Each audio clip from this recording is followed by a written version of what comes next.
NSP निराला music channel में आप मन के स्वागत है। हमार नवा गीत सुने बर और हमार वीडियो ला देखे बर हमार चैनल ला सब्सक्राइब करके रखिया और हमार गाना पसंद आ जाही ता लाइक घलो कर दिहा और बेल आइकन के बटन ला घलो दबा दहा ताकि हमार गीत संगीत सब ले पहले पहुँचे आप मन कनी।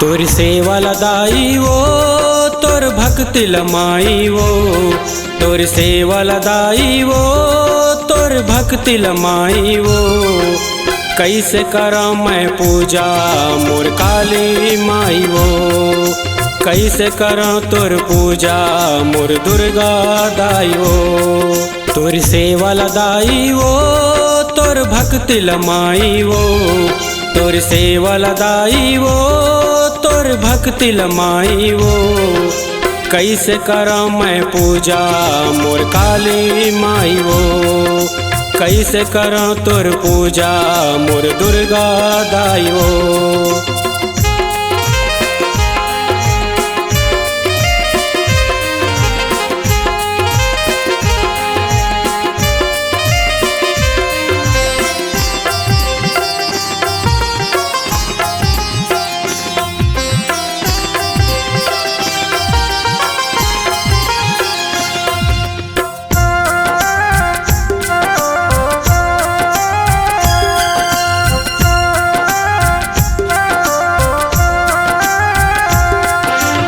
घर में नइये फूल माला नइये अगरबत्ती घर में नइये फूल माला नइये अगरबत्ती तोर शरण माए दाई सुन ले मोर बिनती।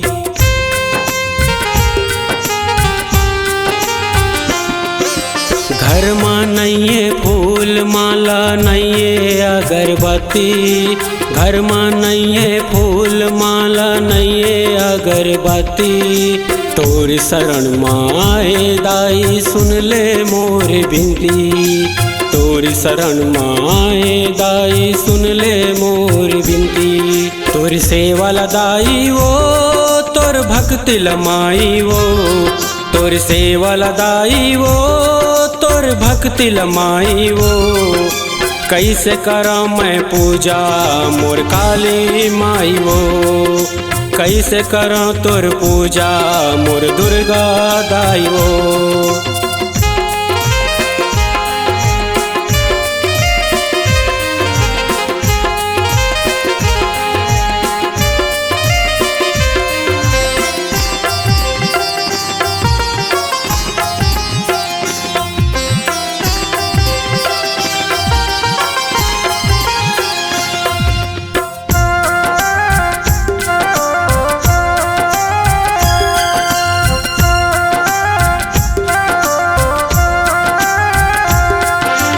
तोर चरण के धूलियाँ दाई माथ नवाओ तोला तोर चरण के धूलियाँ दाई माथ नवाओ तोला सारा गाँव के बेटाओं दाई मुक्ति देवा दे मोला।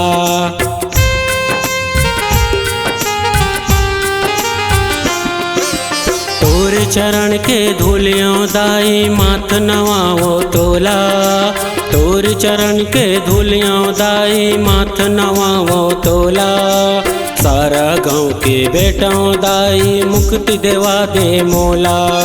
नील सिंह मोर नाम दाई मुक्ति देवा दे मोला।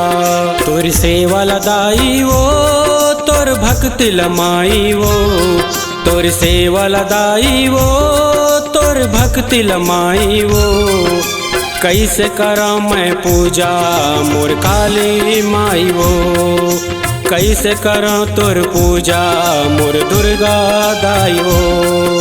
तोर सेवा लदाई वो तोर भक्ति लमाई वो तोर सेवा लदाई वो तोर भक्ति लमाई वो, कैसे करा मैं पूजा मोर काली माई वो, कैसे करा तोर पूजा मोर दुर्गा दाई वो, कैसे करा तोर पूजा मोर मन का दाई वो, कैसे करा तोर पूजा मोर कट्टी दाई वो, कैसे करा तोर पूजा मोर शीतला माई वो।